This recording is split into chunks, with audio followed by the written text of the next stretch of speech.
All right, party people, I think we're ready to go. All right.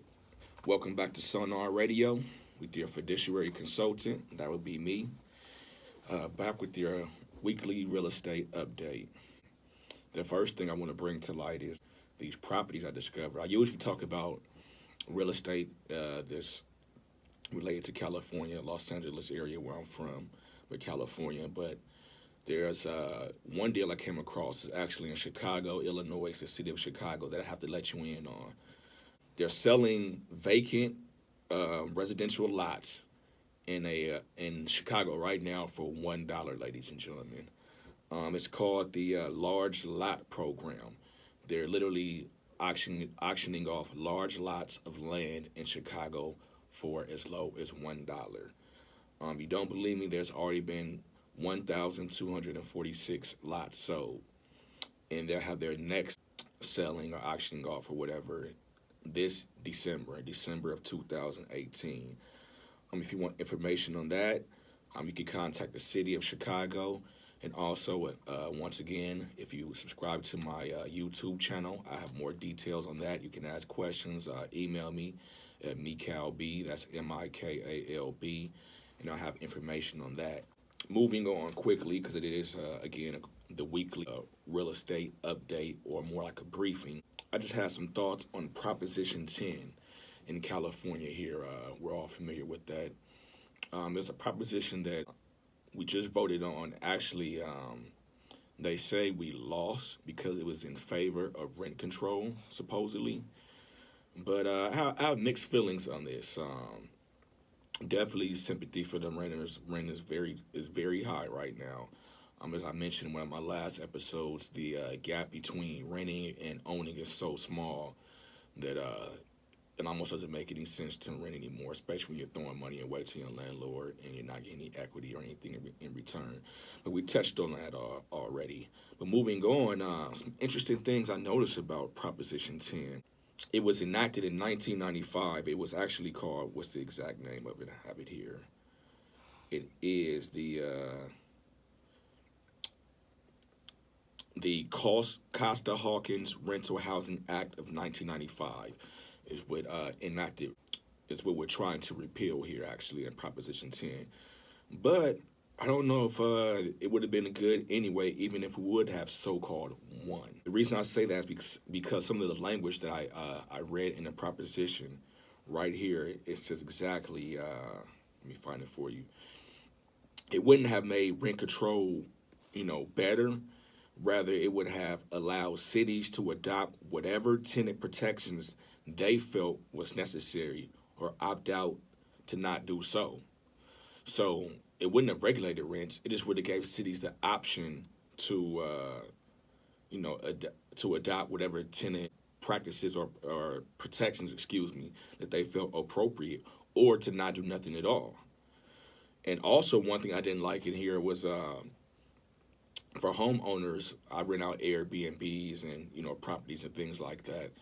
It would have set a cap on how much you can charge to rent out your rooms in your own homes, which I don't like. That's the government controlling, what goes on in your own home, and I don't like any form of government control.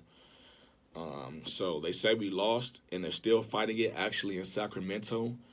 But I don't know if it would have did anything significant anyway. I know there's already a lot of cities in California that have rent control, and their rent is actually higher than Los Angeles, believe it or not. Santa Monica being one of them, they have rent control, and their rents are even higher than Los Angeles. And there are a couple of other cities that I can't think of off the top of my head right now that do have rent control, and the rent is actually higher than Los Angeles.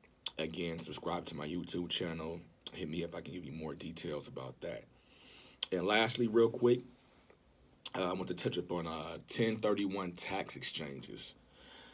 Now, this is for people who might have a business property or who want to sell their property, a business, an investment, or a property of that sort, an income producing property.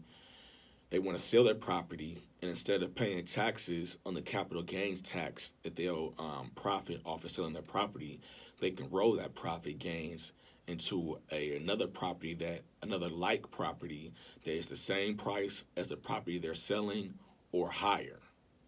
So it's an excellent way to not pay tax on that capital gains. Now, there is a caveat to that. For instance, it also depends on how you take title in the property that you're trying to sell. For instance, if you hold title as a LLC or a corporation or a trust or something like that, it can be a little bit more trickier because there's other people involved, so you're holding the property as tenants in common with other people, and you're not dealing with with corporation, LLCs, things of that nature. You're dealing with more with EIN numbers rather than Social Security. So if you want to do a 1031 exchange, you're dealing with more people. You would probably have to dissolve your share or your stake and your interest as far as the title is concerned. Dissolve your interest and wait about 12 months, and then you should be able to do it then. Because there are issues with that. Again, like I said, if it's a corporation or a trust and it's more than just you, and you guys are holding that property as tenants in common, there are things that you have to do in regards to that. Before I wrap it up, let me make sure I touched on everything that I want to touch up on briefly. We touched on the Chicago lots, the $1 lots for sale. We touched on Proposition 10, the so-called loss, and a little bit about 1031 tax exchanges. It seemed like there was something else I want to bring up on that. But it'll come to me. I'll put it on my YouTube channel. Like, subscribe, and hit me up, inbox, leave comments. And if you for more in-depth information about any of these subjects that I just touched upon, I'll respond and get back to you. Until next week's real estate update, this is Sonar Radio, your fiduciary consultant, signing out, saying goodbye till next week. Late.